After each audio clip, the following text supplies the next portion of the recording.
on to your butts. No, we're still going with that because it's still ridiculous.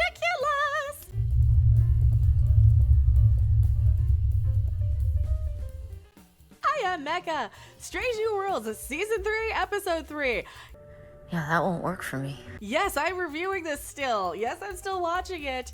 Thank you guys so much for helping me, giving me something to do while I'm sitting here fighting cancer and all that stuff. So, thank you for all the GoFundMe contributions and the donations. I really, really appreciate you.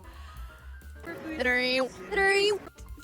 Rachel Zegler, this has nothing to do with you. Why are you butting in? Why is she butting in? Why is Rachel Zegler butting in to my video? It's as if they're trying to make Star Trek for a change. I know. What a concept. What an idea of Star Trek for a change.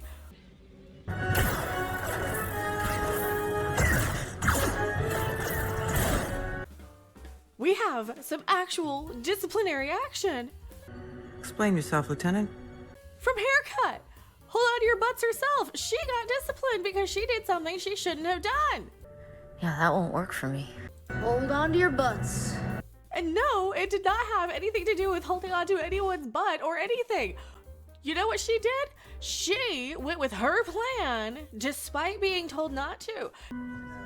Are we gonna discuss Lieutenant will take us? She was snippy and insubordinate. Okay, first off, they have this briefing about what are they doing? Oh, they have to go and rescue Pike and M'Benga from zombie Klingons. Do they know they're zombie Klingons? Oh, they don't know they're zombie Klingons on a planet.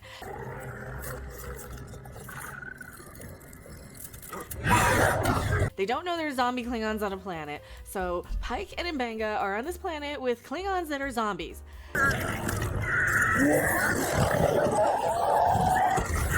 Yes, it's ridiculous, it's stupid, and I'm just watching it because it kind of reminds me of this Star Trek show I used to watch in the 90s, back with like Voyager and TNG and DS9 and all those good shows, so it kind of reminds me of that. But it doesn't quite fill all the needs that I have from my Star Trek, if you know what I'm saying. So, zombie Klingons, for example. I don't care about zombie Klingons. Do you guys want zombie Klingons? Especially in the middle of August.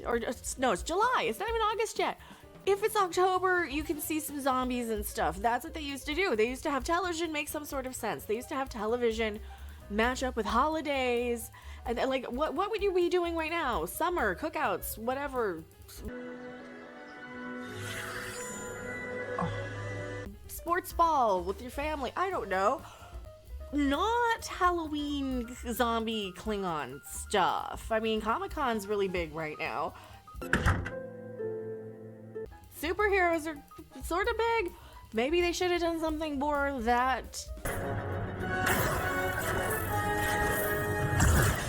No, don't give them ideas. Don't give them ideas, me. We're here on a rescue mission. We're not attempting to land. So they have to go to rescue Pike and M'Benga. They have an actual briefing room with number one in charge. And they take all of these comments from the crew like they used to on Star Trek around the briefing table. Isn't Haircut late? I think Haircut's late. So she's late, and she also starts just mouthing off. Mouthing off is the best way to put it. Yeah, that won't work for me. That doesn't work for me. That doesn't work for me. Excuse you. If I were number one on that ship before she even left the briefing room, the meeting would be over. I would be like, Haircut, see me after this meeting. You forgot what? I appreciate your input as an officer. No, that sends the wrong message.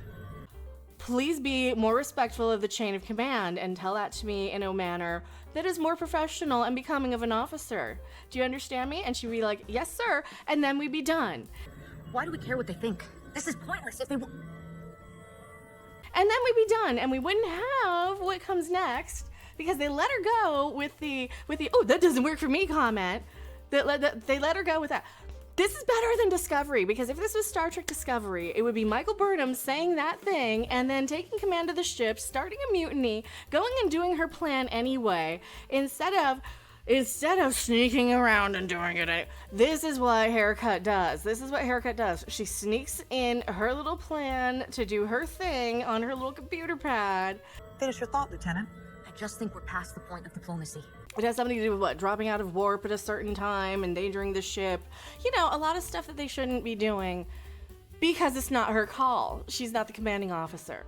And you thought it wise to express that concern to me in the middle of executing orders?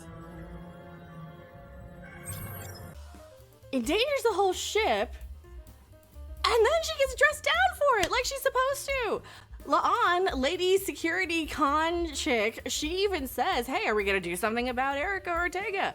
She can be rude at times, but not insubordinate. Are we gonna do something about Haircut? And number one even like lets it slide at first. This is after the initial meeting. Like La'an is trying to do her job, like, hey, we gotta discipline her. She was just doing her job. I needed alternatives. You're cool, but I mean, that wasn't like her.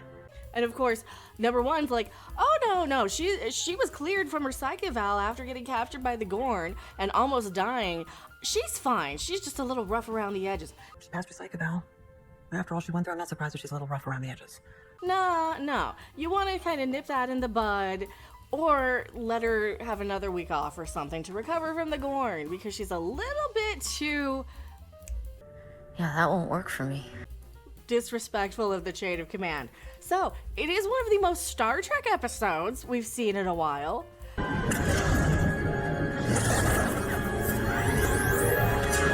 The Pike and M'Benga stuff is sort of okay. So this is one of those missions. They have to go to this Klingon planet. Why are they there? They need to get like a flower or something to cure his girlfriend still, Pike's girlfriend.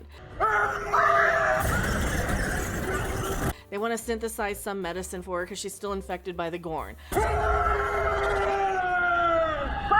Spock! Snap out of it! Spock does a mind meld with her while she's getting still infected by the Gorn. What's Pike's girlfriend's name? She's not even going to be on the show for very much longer. I can't remember her name. Let's go over, Spock! Cease to cease!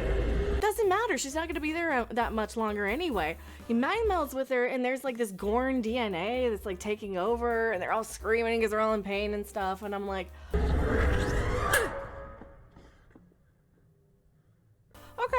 okay, kind of Star Trek-y. M'Benga does confess to actually murdering Klingons last season, which I had a huge problem with because you're supposed to be a doctor, you're supposed to do no harm, and he just does it for closure and revenge. Just tell her the truth. I assassinated Rob. Because war is hell and things.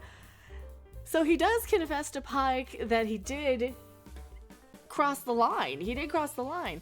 However, this is one of those missions that since it's off the record, well, there is no report. There's nothing to report. I can't turn you in for this. And now I know this about you, and now I can look at you in a completely new light. Or not. I don't think it changed their relationship at all. So, this is one of the more Star Trek episodes. Out of the 3 things I watched this week to talk about on the channel, I think it was the best one. It was better than Fantastic... Was it Fantastic Four? It was better than Fantastic Four. It was better than the new South Park episode. Hey, Satan! Yes, Strange New Worlds was more entertaining, and it gave me more of what I was looking for from it than just, Trump's dick. I don't want to right now. I will be talking about South Park a little bit. The art steamers? Are we still talking about that? Well, are you on the list or not? What do I score this episode? Probably an 8 out of 10. This is like one of the higher ones, but just because they actually fixed something. I gave them more credit because they fixed something that I had a problem with from Discovery, which was they never, ever had any consequences for anybody. It's weird that whenever it comes up, you just tell everyone to relax. I'm not telling everyone to relax. Relax, guy. They never gave anybody a talking to, and it was never listened to when they did have any sort of disciplinary action or attempted. There's episodes in Discovery where they would throw Michael Burnham in the brig, and she would just break out and argue with the computer and fly across empty space, and oh god, it was so Let's fly. stupid. It was stupid. Strange New Worlds is a lot better than Discovery. The cast is better. It's still in that alternate universe, so you don't even have to connect it to actual Star Trek and real Star Trek canon. You remind me more and more of this other guy I used to date. Like, a lot. Like, you guys are exactly alike. And I can just kind of look at it as this new reboot for modern day people and modern day writing, and it kind of just reminds me of it. So yeah, about an 8 out of 10. I am Mecha. No, do that in the beginning, for crying out loud. Put a chick in it, make her gay. Don't put a chick in it, make her lame. I don't care what their pronouns are or what their preferences. I'm not trying to date the characters on Star Trek. At this point in history, the anomaly fills your entire quadrant of the galaxy. There's too much relationship stuff in it anyway. I'm the X. I'll see you on the next video, live stream, or wherever, and